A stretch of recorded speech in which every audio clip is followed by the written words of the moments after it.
Assalamualaikum warahmatullahi wabarakatuh. Teman bicara, bertemu lagi dengan saya Pusa Putra di Klub Podcast Mari Bicara. Nah, teman bicara, kali ini kita akan membicarakan masalah urban farming di kota Cilegon. Seperti diketahui, Cilegon adalah kota industri di mana setiap tahun terjadi penyusutan lahan dan menggerus lahan-lahan pertanian maupun perkebunan.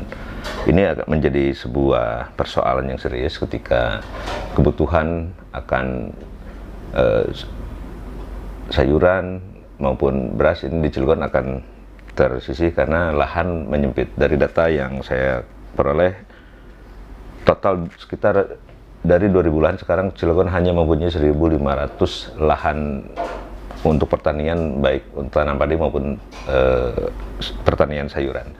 Untuk membahas persoalan ini, bagaimana sih untuk tetap mempertahankan pangan atau tanaman di Cilegon dengan kondisi lahan yang semakin menyempit, kita akan berbincang-bincang. Kita akan membicarakan hal tersebut dengan Pak Junaidi sebagai Sekretaris Dinas Ketahanan Pangan dan Pertanian Kota Cilegon. Nah, ini kita ganggu waktunya sebentar. Kita teman mari bicara. Selamat sore, Pak Ju. Sore. Sehat? Insya Allah sehat. Alhamdulillah. Ya. Nah, Pak Sekdis, ini ketika kita melihat bahwa Cilegon kota industri mau tidak mau menggunakan lahan yang sangat banyak, dan di sana pasti akan terdegradasi lahan pertanian maupun perkebunan. Ini upaya Dinas Ketahanan Pangan dan Pertanian sendiri seperti apa melihat ini, Pak Sekdis?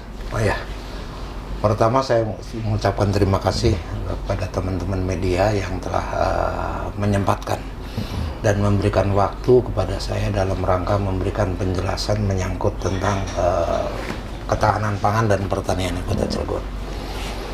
Memang kita sadari bahwa di Kota Cilegon ini dengan padatnya penduduk juga dibarengi dengan padatnya industri yang ada di wilayah Kota Cilegon, dan industri sendiri bukan padat karya tetapi padat modal.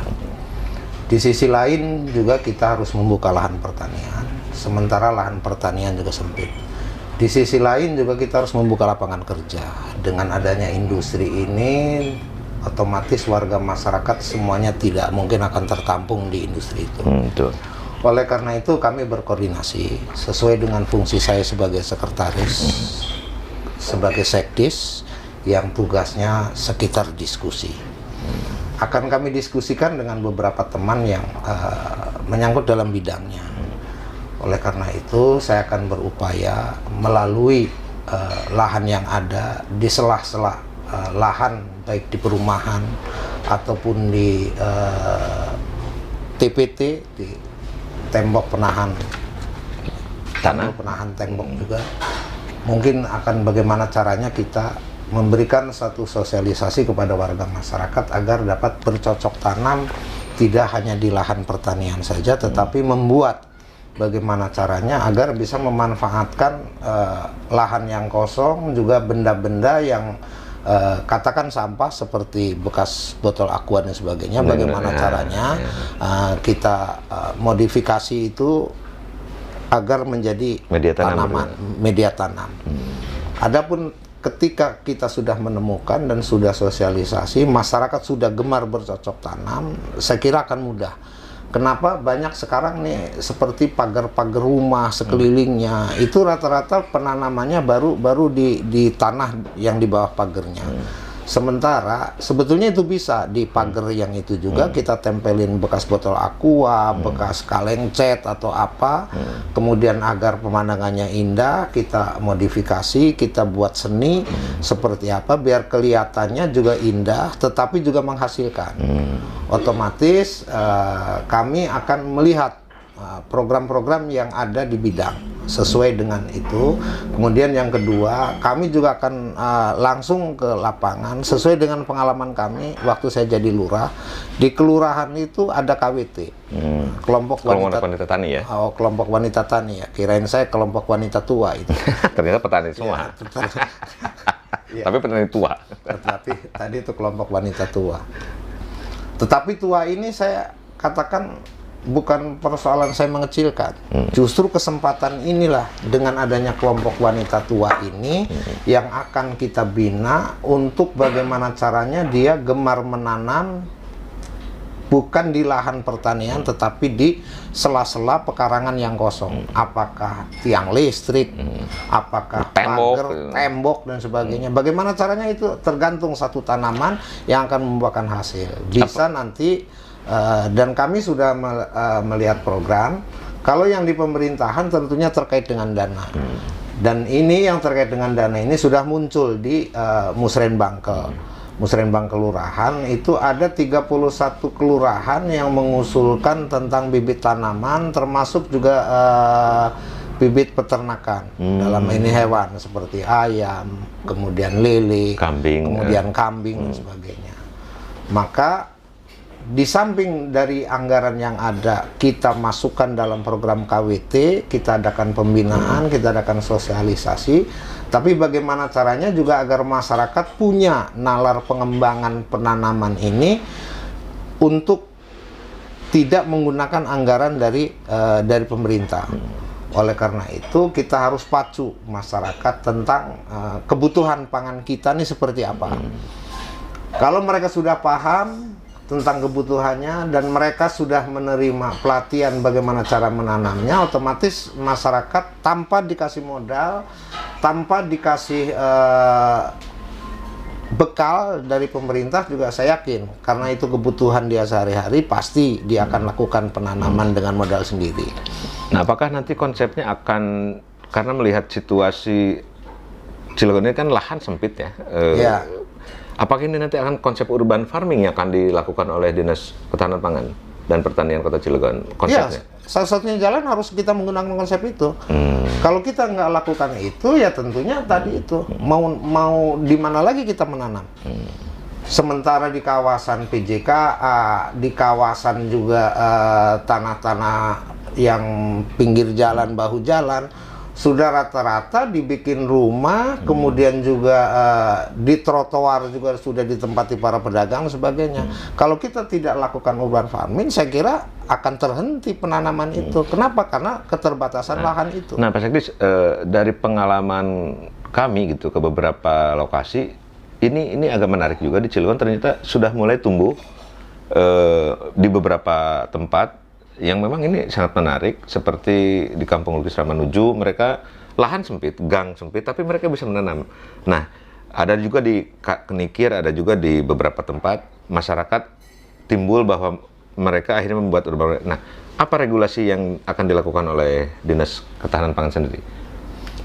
Kalau menyangkut regulasi, tentunya kami akan lebih banyak berkoordinasi dan berkomunikasi dengan para bidang yang ada, agar ketika ini nanti diajukan sudah sesuai dengan regulasi yang akan kita laksanakan, sesuai dengan kondisi, sesuai juga dengan kemauan dari warga itu.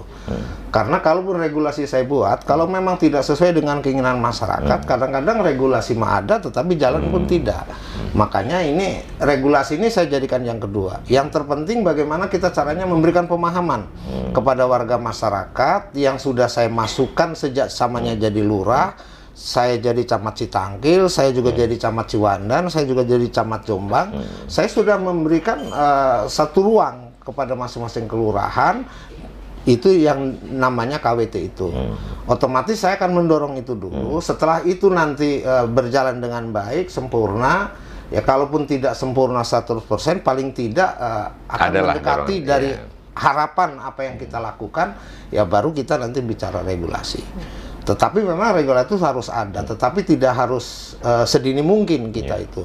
Yang penting kalau kita katakan kalau saya menyiapkan makanan, saya harus tahu selera mereka dulu. Nah, ya artinya gini, regulasi itu umpamanya di petani kota yang sudah tumbuh, apakah mereka juga kan pengen, aduh ini kelebihan panen nih, saya pengen menjualnya kemana sih? Nah, apakah ada wadah gitu, makanya dinas? Oh, mungkin pasarnya gitu. Iya. Kalau memang pasar, per hari ini sebetulnya sudah ada di pertanian sendiri itu di depan. Cuman biasanya itu dibuka hanya hari Jumat. Oh, jadi ada pasar hasil KWT dari teman-teman itu. Hari Jumat berarti? Iya, hari Jumat biasanya ada. Kalau ada panen jagung dan sebagainya, biasanya dipasarkan di halaman. Jadi itu maksud saya itu regulasi itu seperti itulah, ada untuk pasarnya gitu kan mereka. Makanya nanti tergantung apa nih nanti yang disukai dengan warga masyarakat. Nah, umpamanya dia lebih suka ke sawi. Untuk menanam ya. Untuk menanamnya sawi ataupun cabai ataupun apa. Nah, baru kita nanti lihat. Kira-kira ini kalau semuanya menanam ini akan hasil panennya seperti apa. Nah, oleh karena itu tentunya sekarang untuk memasarkan itu, saya kira sekelas hasil KWT nggak seberapa kesulitan. Kenapa? Pedagang bakso terjejer di mana-mana ada, mie ayam di mana-mana ada. Saya kira untuk mensuplai itu aja, saya kira orang akan menjadi berubah tuh penghasilannya. Yang terdekat dulu yang terdekat aja, sawi juga bisa dipasarkan di situ aja. Selain untuk dikonsumsi untuk konsumsi oleh mereka sendiri lah ya. Mereka sendiri dan oleh orang per orang. Sementara sekarang kebutuhan sayuran dikala ada orang hajatan. Bagaimana kita antisipasi kalau nanti kita sudah betul ini jalan, umpamanya daerah ini KWT-nya khusus sawi, daerah ini KWT-nya umpamanya khusus cabai dan sebagainya. Nah, jadi ketika ada warga masyarakat mau, katakan yang kecil mau ngadakan peringatan Isra Mi'raj dan sebagainya, mereka butuh sayuran, mereka butuh cabai, mereka juga butuh yang lain. Biar dia nggak usah kemana-mana, cukup di KWT itu sudah tersedia. Gitu. Atau antar KWT? Antar KWT bisa juga. Nah, syukur-syukur nanti kalau yang direncanakan dengan Pak Wali Kota UMKM yang akan dibuka di Kejaksaan yang di Lingkar, yang di JLS itu, ya saya kira bisa. Depannya saya minta untuk dibuatkan suatu tempat yang untuk penjualan atau menjadi pasar tradisional hasil KWT sekota Cilegon. Jadi semua bisa ditampung di situ. Bisa juga menjadi trading house-nya. Gitu tuh. Tetapi tadi itu, kalau saya menciptakan trading house-nya, sebelum saya siapkan bahan yang bisa dimasukkan itu, saya kira itu mimpi. Gitu. Jadi harus kembali lagi di dasarnya dulu. Ya, makanya saya kembalinya ke dasar dulu, kepada kemauan warga dulu. Makanya agak menarik kan tadi ketika kata Pak Sekdis, ada dari beberapa kelurahan mengajukan. Oh iya. Nah, ini saya belum pernah mendengar nih, baru sekarang nih, bahwa sekarang mereka kok mengajukannya untuk pertanian, urban farming untuk itu pengajuannya di Musren Bangkal. Kemarin berarti ini ada kesadaran mungkin yang mereka butuh sebetulnya, udah memahami mungkin. Karena memang ini sudah masuk kepada program pemerintah, karena di pemerintahan itu sendiri, model di kelurahan, di kecamatan itu ada PKK. Yang PKK itu juga membawa IKWT juga. Jadi ini kemauan dari para kelompok tani yang sudah ada, baik yang di kota ataupun yang di wilayah-wilayah pelosok sana, ataupun yang dari selatan seperti dari Ciwandan, seperti juga dari Citangkil, kemudian dari Meraknya dari wilayah pegunungan, sudah sadar diri bahwa untuk mencukupi kebutuhan ini kita harus bangun. Tidak harus dari luar aja, tidak harus menunggu datang dari pasar induk, harus kita berangkat ke Cipanas atau Tangerang lah ya. Ya, terdekatnya tidak harus ke Pasar Baru atau Pasar Keranggot. Yang jangkauannya juga akan jauh. Yang dibeli umpamanya 10.000 nilainya itu, tapi transportnya malah 150.000. Oleh karena itu, inilah yang menjadi motivasi saya ketika saya menjadi sekretaris di Dinas Pertanian ini. Salah satunya jalan, saya harus membangkitkan kelompok tani yang ada di wilayah kelurahan-kelurahan itu.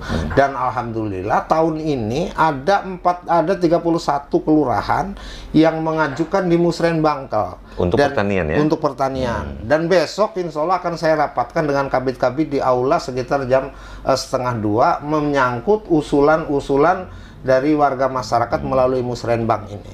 Nah, itu. Pak Sekdis kan, kalau itu kan KWT itu dalam tanda kutip itu program pemerintah lah ya. Nah bagaimana atau mixnya seperti apa nanti pola penanganannya ketika ada juga masyarakat yang memang mengembangkan secara mandiri gitu kan? Nah, seperti apa?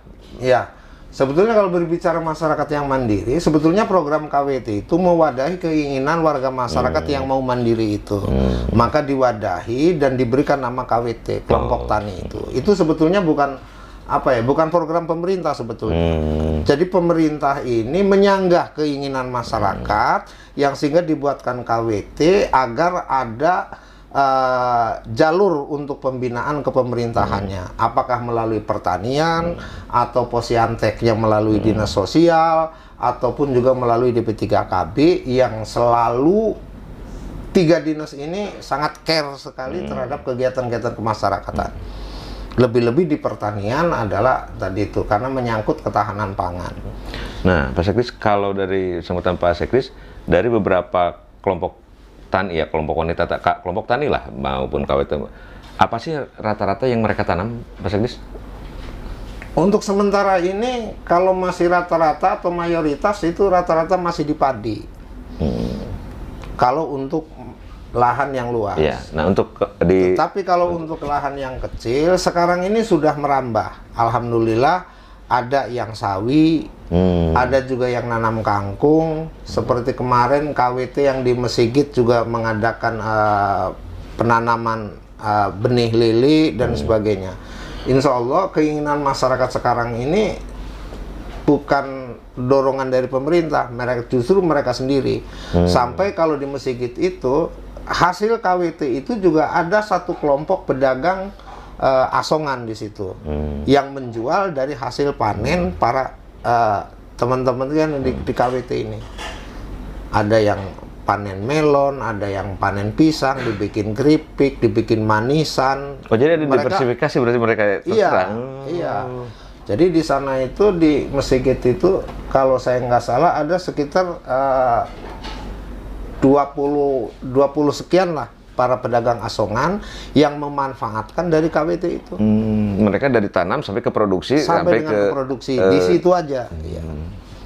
Pemasarannya? Pemasarannya mereka namanya pedagang asongan ya ke asongan. Makanya banjir itu tidak serta-merta semuanya adalah musibah. Bagi pedagang asongan rezeki. Kan lagi. Iya, karena macet. Kan gitu. Kalau mobilnya lancar, dia kapan jualannya? Dia jualannya nunggu mobil macet. Jadi kalau ada banjir, saya kira itu adalah doa pedagang asongan dikabulkan gitu. Nah, ada nggak apa targetan dalam jangka pendek sendiri Dinas Pertanian Ketahanan Pangan ini mengakomodir bahwa nanti dari hasil penelitian mereka beberapa kecamatan menginginkan benih sayuran terutama tadi ya. Dalam jangka pendek pembinaannya akan seperti apa sih? Jangan sampai kan biasanya rata-rata dikasih bantuan mereka udahlah gitu. Oh, insya Allah ini enggak.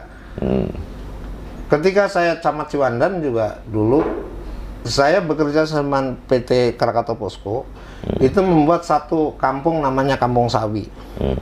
Dari sawi itu bisa dibikin brownies. Ada brownies sawi. Itu masih sampai sekarang.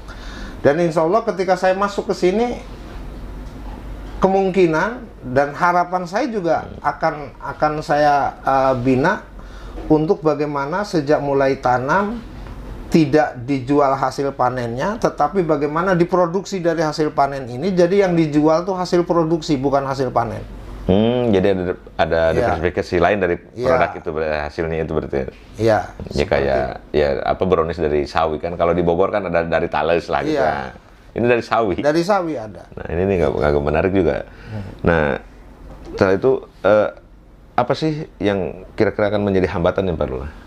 Oh, hambatannya yang pasti di sini ini pertama itu cuaca. Karena cuaca ini nggak menentu.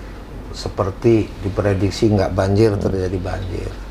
Yang kedua, kalau panas juga terjadi kekeringan. Jadi hambatan yang pertama itu di cuaca yang tidak ketahuan perhitungan kapan hujan, kapan tidak hujannya.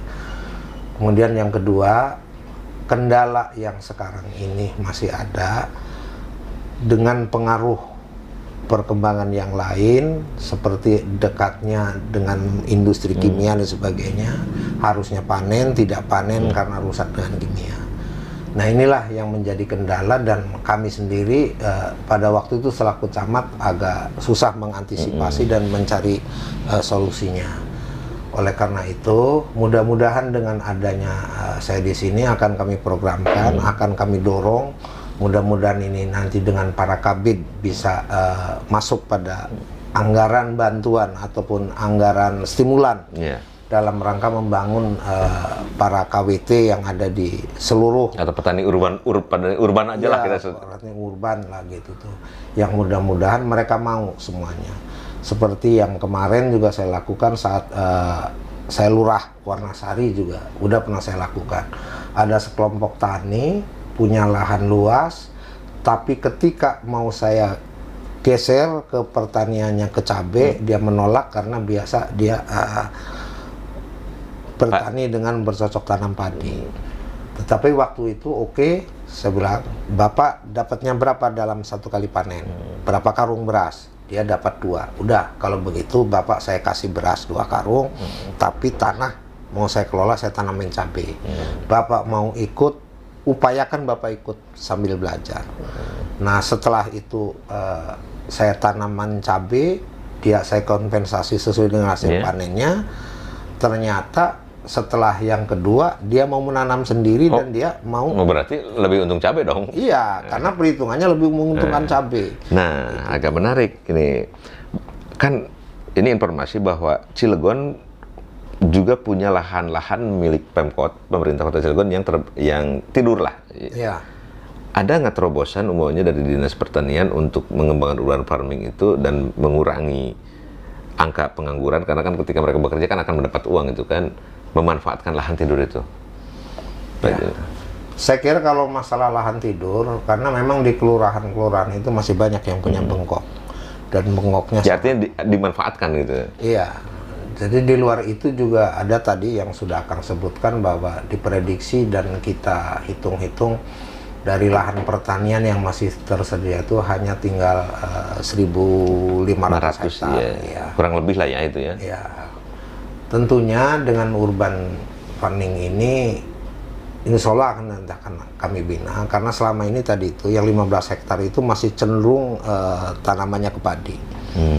Jadi insya Allah nanti ada beberapa kelompok tani yang akan kami kelompokkan, karena di masyarakat juga untuk bapak-bapaknya itu ada gapoktan, gabungan kelompok tani. Ya melalui bapak-bapak inilah kalau yang kelas-kelasnya besar begitu, kita nanti akan koordinasi dengan kelompok tani yang ada di kecamatan, paling tidak nanti ketua kelompoknya kami undang, akan kami berikan sosialisasi menyangkut bagaimana caranya agar mereka ini lebih memanfaatkan lagi lahan-lahan yang masih terhampar itu, yang dikatakan tadi lahan tidur.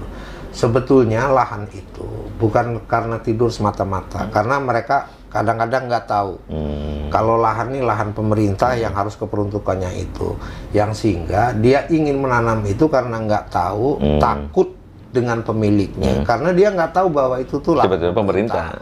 Tetapi dengan adanya ini, insya Allah kelompok tani yang ada di wilayah itu sendiri juga akan lebih senang. Kalau itu dikasih tahu bahwa ini lahan pemerintah dan Bapak bercocok tanam ini. Saya kira mereka akan Dinas Pertanian lah yang sekarang yang bisa memberikan. Insya Allah nanti Dinas Pertanian akan memfasilitasi dengan para kabid yang ada di sini. Nah, selain itu bisa nggak umpamanya untuk mengembangkan urban farming, karena tetap saya optimis bahwa ini kalau dilakukan dengan sungguh-sungguh, banyak sekarang bermunculan itu kan masyarakat yang menanam sayuran terutama di urban farmingnya. Ini dengan pihak industri seperti apa nih? Bisa nggak Dinas Pertanian menggandeng industri? Industri bantu dong CSR-nya atau gimana? Bisa nggak? Saya kira bisa, Pak. Kalau kebetulan wilayah jadi sinergi itu, gitu, ya? Kalau wilayah itu kebetulan ada industrinya. Cuman kalau Jombang, ya saya kira industrinya baja empok, bukan bajarinya. Kalau daerah Ciwandan, adanya hotel itu kan berarti itu industri baja empok itu, urusannya tajin itu susah ya. Tapi kalau dengan seperti Pulau Merak, seperti Grogol, Ciwandan, Citanggil, saya kira bisa. Tadi sudah saya coba ketika saya sama Ciwandan. Saya kerjasama dengan Posko. Posko mampu kok membangun. Nah, sekarang berarti dan dia juga mau. Setelah jadi sekdis bisa juga kan, lebih luas kan? Iya, dengan saya posisi sekdis, cuman tadi itu tergantung dari apa nanti sahwatnya kepala dinas saja untuk mendukungnya. Iya, karena tadi itu karena saya sekdis, sekitar diskusi tidak bisa eksekusi. Adapun diskusi ini saya sampaikan kepada Bu Kadis, kemudian Bu Kadis mau eksekusi sekaligus action, saya kira lebih bagus. Nah, ya.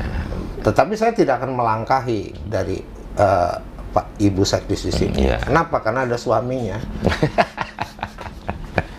Ya, kelihatan memang ngobrol sama Pak Sek di sini memang orangnya harus jadi ini apa? Jadi pelawak. Ya. Ya, rencananya kapan Pak Sekdis untuk musyawarah Bangkal ini dilaksanakan? Kalau rencana dilaksanakan, saya kira nanti setelah selesai rapat-rapat yang ada di wilayah KWT, yang besok itu akan saya undang beberapa kelurahan untuk musyawarah rapat di sini menindaklanjuti usulan di Musrenbang itu. Tapi secara minoritas di KWT semuanya sudah jalan, baik yang sawi maupun Iya, yang memang itu udah. ya. Tinggal bagaimana tindak lanjutnya agar KWT ini semakin melebar. Sekarang ini kalau targetnya baru satu kelurahan satu, nah nanti ke depan bisa satu kelurahan 8 KWT dan sebagainya, saya kira bisa. Jadi mungkin sekarang KWT berkembang, nanti Dinas Pertanian yang akan memfasilitasi bagaimana sih kalau untuk konsumsi udah clear ya. Tapi Ya. siapa tahu ada kelebihan panen mereka meskipun tidak besar, tapi untuk scoop mereka ada saluran untuk bahwa itu bisa dijual gitu kan ya. Oh iya. Dan bagaimana juga saya nanti akan membuka market kalau memang itu sudah ada dan sudah semua para kelompok tani ini sudah jelas yang ditanam. Ini mana, saya kira juga saya akan memfasilitasi. Mungkin saya akan membina atau minta kepada pihak pasar, pihak Desperindag saya kira yang bisa membantu untuk memasarkan. Artinya ini akhirnya harus beberapa leading sektor berarti harus bekerja sama dengan Dinas. Oh iya, harus bekerja sama dengan Dinas Pertanian. Dinas Perindustrian maksud saya. Ya, terima kasih Pak Junaidi, waktunya saya ganggu. sama-sama. Sukses nanti urban farming jadi Cilegon menjadi sebagai selain kota industri baja juga menjadi kota urban farming. Ya. Teman bicara, inilah tadi kita berbicara mengenai persoalan urban farming di Cilegon yang memang lahannya sempit, tapi memang Dinas Ketahanan Pangan dan Pertanian Kota Cilegon tetap membuat terobosan dengan akan menggaungkan atau menggalakkan urban farming, di mana di Cilegon sendiri sudah muncul beberapa masyarakat atau wilayah yang memang sudah melakukan hal itu. Nah, ini tinggal kita menunggu keseriusan dari pemerintah untuk mendorong di mana untuk kesejahteraan masyarakat. Sampai pembicaraannya kita cukupkan sampai sekian. Sampai ketemu di topik yang lain. Saya Pusat Putra. Assalamualaikum warahmatullahi wabarakatuh.